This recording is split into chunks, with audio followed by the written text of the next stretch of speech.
Videotapes. We've made over 1 million videos now in 6 languages. They're not copyrighted. They're not copyrighted.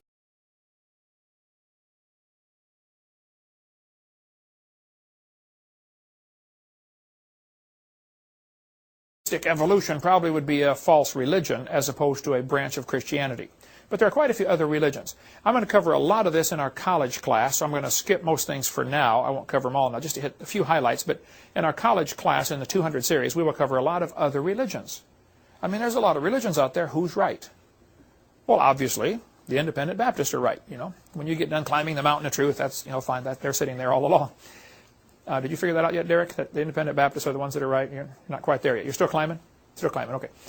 So I'm not against other religions. I'm simply for truth and against error. And if the Catholics teach something that is right, I'll say, yay, you're right. If my mother teaches something that is right or wrong, I'll say, yay, that's right. We want to do some interesting study. Read the 10 Commandments in Exodus chapter 20, and then go to any Catholic church and say, hey, do you guys have the 10 Commandments? Oh, yeah, they'll give you a copy of them. They left out the second one, about don't make a graven image. Their 10 Commandments skip commandment number 2, and they take commandment number 10 and split it into 2 commandments to make 9 and 10. Thou shalt not covet thy neighbor's wife. Thou shalt not covet thy neighbor's house. Which really was one commandment. Why wouldn't they want the real one in there that says don't make a graven image? Because their church is full of graven images, okay? So, back in the... They say, in the Catholic Catechism, 841, the Church's relationship with the Muslims is, the plan of salvation also includes those who acknowledge the Creator, the first place among whom are the Muslims. These profess to hold the faith of Abraham, and together with us they adore the one merciful God. There's an excellent little bitty comic book called The Prophet you can get from our ministry. It's like $2 or something like that, by Jack Chick. He goes through the history of the Muslim church and how they started.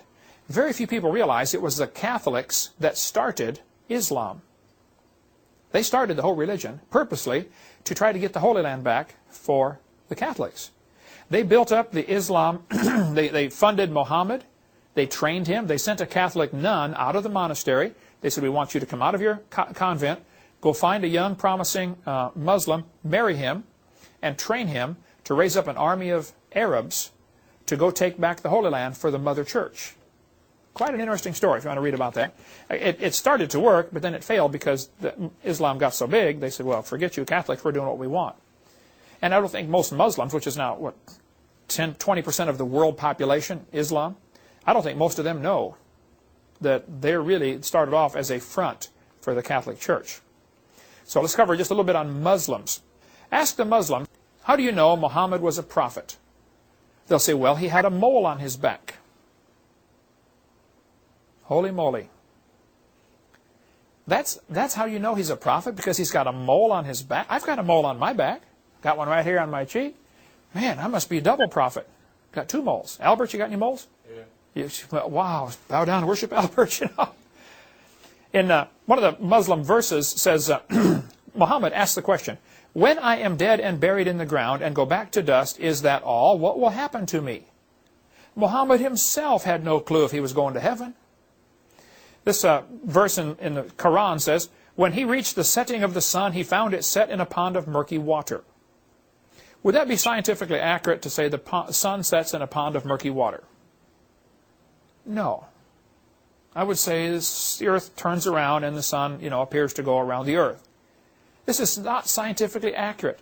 The Quran has loads of scientific errors. It's not a holy book. Allah commands any person who leaves Islam or encourages others to do so should be seized and slain. There are over 100 commands in the Quran to kill people who won't convert. Anybody?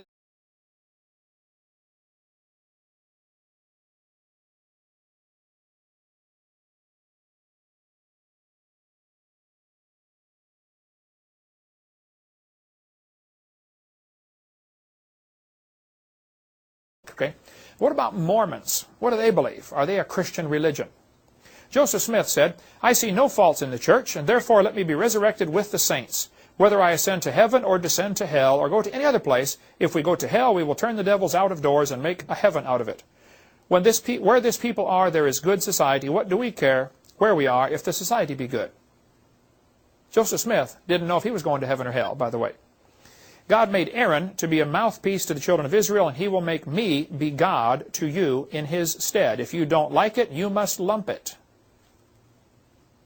That's what Joseph Smith said.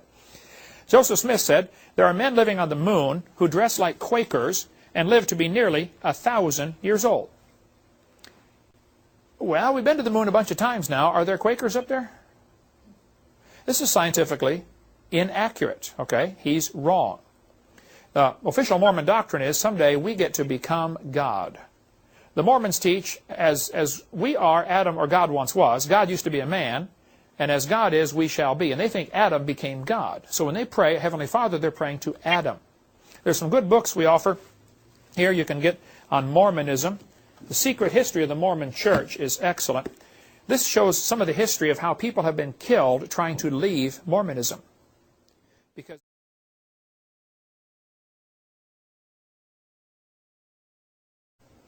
what about Jehovah's Witnesses? Well, we could spend 2 days on Jehovah's Witnesses. I just recommend you get the book, Answers to My Jehovah's Witness Friends. There are other ministries that deal just with that. There's a good little pamphlet you can get, 15 Reasons Why I'm Not a Jehovah's Witness. Here's the address on the screen. You can get McGregorMinistries.org.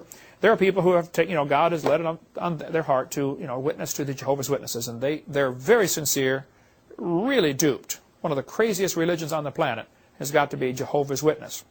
As I go, many of my friends and neighbors are Catholic, and I'm not going to try to bash Catholics too hard here, but they need to really study what their church teaches, and I think they would get out and go to a different kind of church.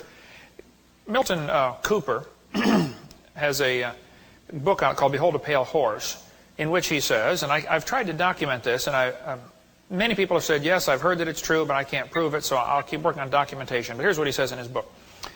During World War II, a Polish salesman working for IG Farben Chemical Company sold cyanide, Zyklon B, and malathion to the Nazis to help exterminate the Jews at Auschwitz. After the war, he feared for his life, so he joined the Catholic Church and became a priest in 1946. In 1958, he was ordained as Poland's youngest bishop. After 30 days, the reigning pope was assassinated, and he became Pope John Paul II. If you study the history of the Catholic Church and their persecution of Christians down through the last few thousand years, read Fox's Book of Martyrs or other books like that. I think you'll say, wow, I better get out of this. I used to